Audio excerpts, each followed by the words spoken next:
Nigel Farage, what are you doing here? Well, I had to come. I mean, Trump, I've been friendly with him for all these years, and he's just survived an assassination attempt, so I thought I'd come and say hello. Did he ask you to come? There were people around him that thought it was the right thing that I came. What did you think when you heard the news, first of all?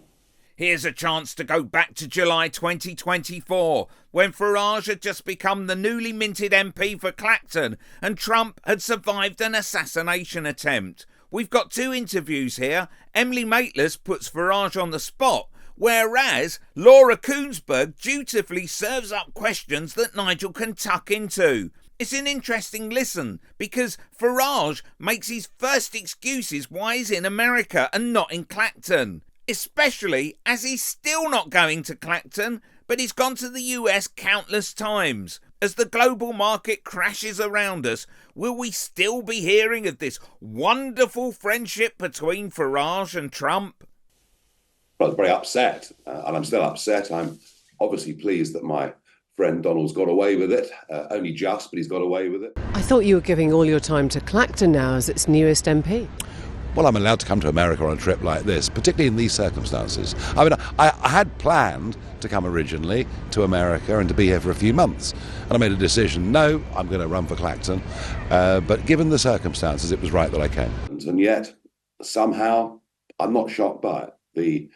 The narrative that is put out there about Trump by these liberals that oppose him is so nasty, is so unpleasant, that I think it almost encourages this type of behaviour. Are you suggesting that the political environment is to blame for this? Because at one point you said you wouldn't be running in Clacton because you wanted to give your time to the US, but now you are the new Clacton MP, but are here in the US just, 2 weeks after getting elected? Because this feels more exciting? No, I'm just here for a couple of days. That's it. I'll be back at the weekend and...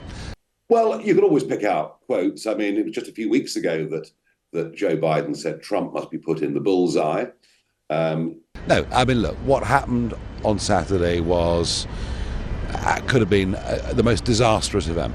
But why did he need you? Well, that's a matter for, his team to answer, not me. No, listen, it was right that I came.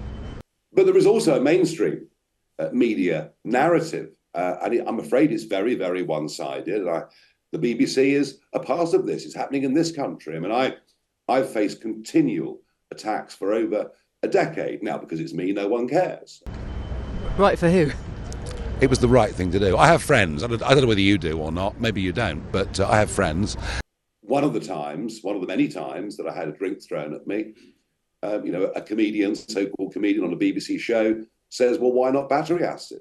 And when they're in having a tough time, it's right to go and support them. And is that the sense you've got, that he's having a tough time right now? He nearly died. We've got Mr. Aronovich, who does programmes on Radio 4, who recently said that the best way for the Democrats to deal with Trump is to have him shot. Do you think he's having a tough time right now? He nearly died. So I do think mainstream media, I do think liberal intolerance is increasingly a part of this problem. And yet, Mr. Farage, you're not suggesting surely that this is coming only from one side. If we concentrate on what's happened in America, do the Republicans also not have a responsibility in terms of creating a political environment? Many of Donald Trump's supporters have on many occasions used incredibly direct language here. Oh, that's right. And look, there are extremists on both sides of the political divide. And if they're mere supporters, that's a very difficult thing for political parties, apart from condemning it, to deal with. What I'm saying is there is a narrative that has been built up for many, many years. And I see it myself. I mean, people hate me. And do you think that's changed him? Do you think... I mean, you must have spoken to him if you're a good friend. I think that he's obviously very thoughtful about what happened. Not because of what I've said, not because of what I've done, but because of things that are broadcast about me on, radio stations, TV channels, regulated by Ofcom or the BBC itself. Just tell us one thing. Have you seen Liz Truss here? No. But I do think, I'm sorry, but I do think mainstream media has a lot to do with this. What impact do you think that this might have, though, on the presidential race in America? Well, the problem is that, Trump lives and breathes by big rallies. I've been to maybe a dozen of them myself, sometimes 10,000 people, sometimes 50,000 people. It's the energy that's generated from those events that spreads out through communities and gets him his vote. Now, security, Secret Service is always incredibly strict, but if someone's got a high-velocity rifle, I think in this case the guy was about 150 yards away, but I mean, a rifle like that can be very effective and very accurate up to 1,000 yards. So it is difficult to see, does Trump go on doing what he's always done? And I faced this in the general election. At the second or third day of the campaign, about 2 hours later, I was told by the police, do not get off the bus or you'll be hurt. And it was. And suspend the train. It means suspend the train at the bus.